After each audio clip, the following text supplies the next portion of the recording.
السلام عليكم ورحمة الله وبركاته، أهلا بكم جميعا في حلقة جديدة.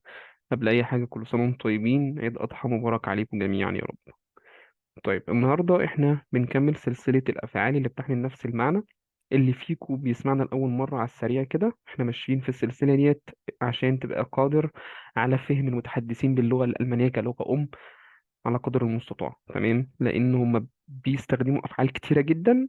ممكن وانت بتتكلم معاهم تمام كده تلاقي نفسك في حاجات مش فاهمها، وفي الاخر تلاقي ان كل الفكره ان هو بيستخدم افعال مختلفه، ولكن الافعال دي بتساوي افعال انت تعرفها بالفعل. طيب تعالوا نخش في الموضوع على طول كده. نبدا معانا النهارده افعال بتدي معنى ينهي او انهى. تمام كده.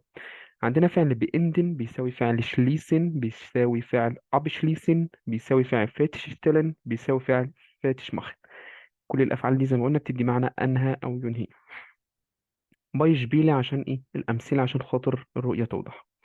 Ich habe meine Reise beendet. أنا أنهيت الرحلة بتاعتي. تمام كده.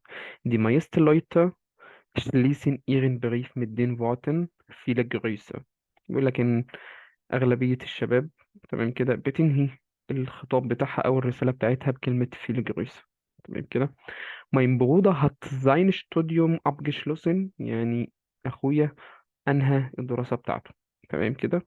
heute hat er seine Prüfung fertiggestellt اللي هو إيه؟ خلص امتحانه النهاردة. sie hat die Arbeit fertig gemacht. يعني هي خلصت شغلها. ودي كانت الأفعال اللي معانا النهاردة. أتمنى تستفادوا من الفيديو ده. إن شاء الله أشوفكم في حلقة جديدة، وكل سنة وانتم طيبين، والسلام عليكم ورحمة الله وبركاته.